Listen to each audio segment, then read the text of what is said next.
a philosophy that was one of the new philosophical movements during the Hellenistic period, has had a profound effect on our modern life without us knowing. In this lecture, I will explore the key 10 principles to understanding Stoic philosophy. There is a diversity in the key Stoic philosophers, some coming from great wealth and power like Marcus Aurelius, and others who could be considered most vulnerable, such as Epictetus, a former slave. The diversity of backgrounds has led to a wide range of ideas and ideologies that form a comprehensive and universal system of belief. Stoicism, if embraced properly, can bring us great benefits, offering us a mental strength and virtue. To truly embrace Stoicism, one must grasp a greater control over emotions, allowing oneself not to be dictated by them. The understanding begins with these 10 teachings. One of the most important Stoic principles is the thoughts on control. Epictetus in particular argued in favour of understanding and differentiating control. He states in discourses that the chief task in life is simply this: to identify and separate matters so that I can say clearly to myself which are externals not under my control, and which have to do with choices I actually control. Here he summarizes the nature of this teaching, exploring the concept that understands what is and what isn't within our control. We as humans naturally spend too much time fretting over aspects of our lives we don't control, energy that could be better spent, energy that could go towards self-improvement. This teaching somewhat aligns with Buddhist beliefs, avoiding unnecessary distress by accepting the things we cannot change. In order to embrace this teaching, one must learn to distinguish between what you can and cannot control. When a situation arises in which you can respond, this is where you are in control, and ultimately where you should target your energy.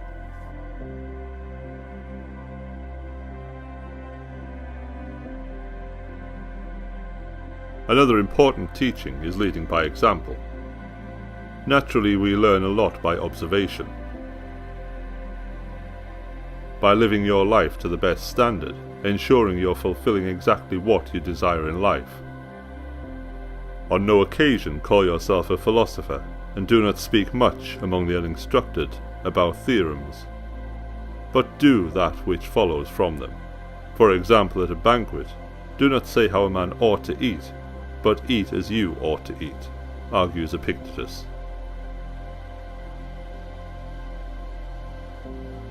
By holding yourself accountable to your own self-improvement, instead of relying on bringing others down for your own self-fulfillment, inspires not only yourself, but also others around you. By showing and displaying that you can be a virtuous and a good person, inspiration naturally follows. This idea of virtue and virtuous character is also defined as another key Stoic principle. A good character is the only guarantee of everlasting, carefree happiness, states Seneca, another key Stoic figure.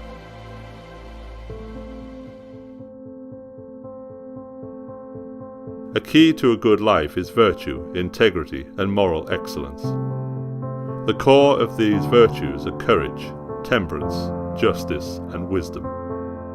Courage is defined through bravery, not always necessarily in the practical sense, but also the fearlessness it takes to face difficult situations head-on. Temperance means moderation, avoiding excess. Justice is simply doing what's right regardless of the circumstances.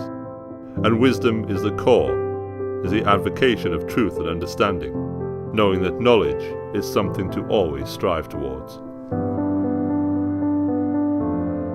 Looking at courage more vigorously exposes another key Stoic teaching: resilience.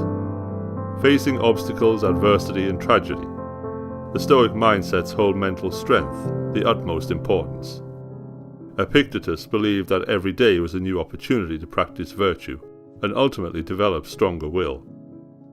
Marcus Aurelius argues that When force of circumstance upsets your equanimity, lose no time in recovering your self-control, and do not remain out of tune longer than you can help.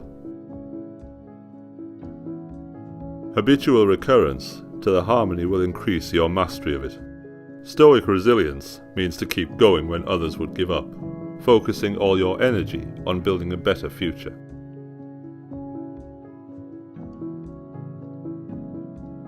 Exercising your will all comes down to the arguments on action. This argument is all about building your willpower up to the highest possible level, strengthening your desire to succeed over anything irrational in our life.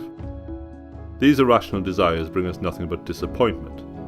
You always have the power to decide to do what is right. Not by strengthening your will, you fall victim to lack of self-control.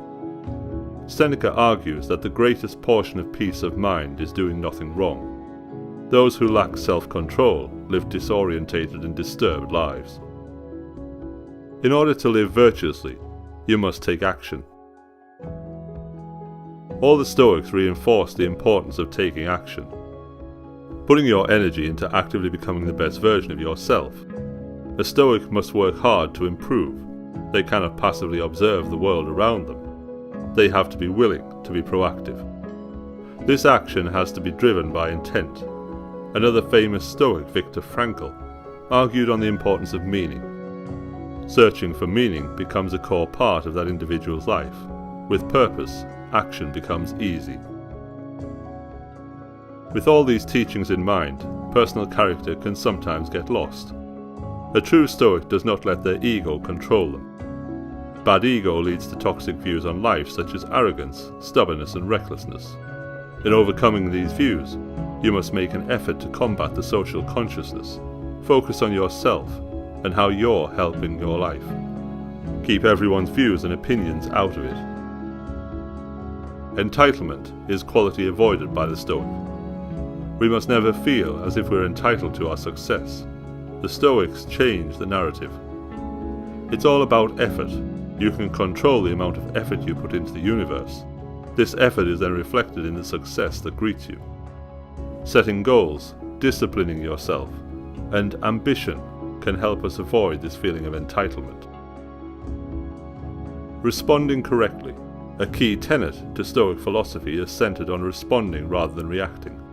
If a negative reaction arises, as Stoics, one must use their judgment to correctly navigate the situation.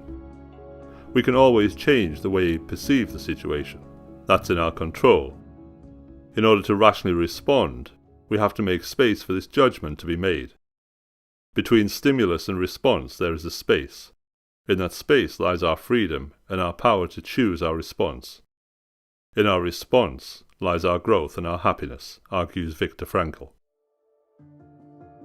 The Stoics truly valued gratitude.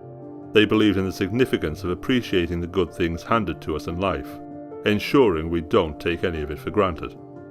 He is wise who doesn't grieve for the things he doesn't have, but rejoices for the things he does have, argues Epictetus. The way to practice this gratitude is by examining yourself with misfortune, losing what you've earned in life, the things you love and value. This visualization of loss helps us to empathize the value of the things we've lost, and therefore appreciate what we already have so much more. Hopefully this has taught you more about the significance and meaning behind Stoic philosophy. These 10 key steps offer a springboard for further action and involvement of Stoicism.